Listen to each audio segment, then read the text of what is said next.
शाम करीब थी। सबकतगीन अपने फ़राइज़ से फ़ारिग हुआ, घोड़े को लगाम दी और उचक कर सवार हो गया। शहर से निकला, जंगल की ठंडी हवा लगी, दिमाग ताज़ा हुआ, घोड़े को एड़ लगाई और जंगल में दाखिल हो गया। हर तरफ घोड़ा दौड़ाया मगर कोई शिकार नजर न आया। मगरिब की तरफ देखा तो सूरज को गुरूब होते पाया। फौरन शहर की तरफ बाग मोड़ी और आहिस्ता आहिस्ता जंगल को तय करने लगा। नागहां सबकतगीन की नज़र एक हिरनी पर पड़ी जो अपने छोटे से बच्चे को खिला रही थी। शिकारी जब शिकार देख लेता है तो सब्र उससे रुखसत हो जाता है।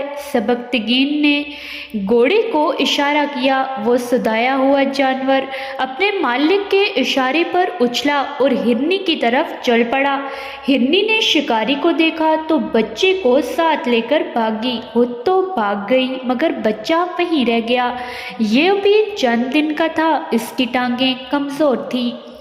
सबकतगीन ने सोचा खाली हाथ जाने से बेहतर है कि इस बच्चे को पकड़ लिया जाए। चनाचे वो घोड़े से नीचे उतरा, बच्चे को पकड़ा, उसकी टांगें बांधी और घोड़े पर सवार हो गया।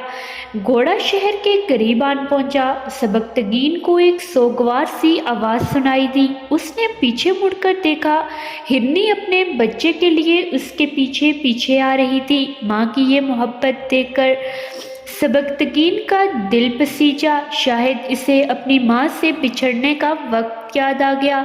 उसने घोड़ा रोका, हिरनी के बच्चे की टांगें खोली और उसे ज़मीन पर डाल दिया।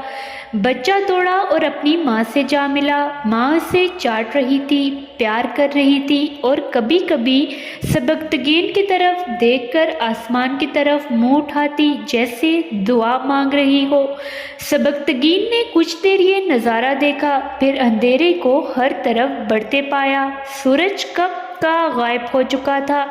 उसने घोड़े की भाग उठाई और जल्द ही शहर में दाखिल हो गया और अपने घर पहुंच गया। रात ने पर फैला दिए, सारा शहर अंधेरे में डूब गया। दिन भर का थका हारा सबकतगीन भी अपने बिस्तर पर नींद के मज़े ले रहा था कि एक बुजुर्ग आए। सबकतगीन को देखा, अस्सलाम वालेकुम कहा और बताया कि सबकतगीन, हिरनी की दुआ कबूल हो गई। अब तू और तेरी औलाद एक मुद्दत तक गजनी पर हुकूमत करेगी। बुजुर्ग ये खुशखबरी सुनाकर चला गया। सबकतगीन की आंख खुल गई।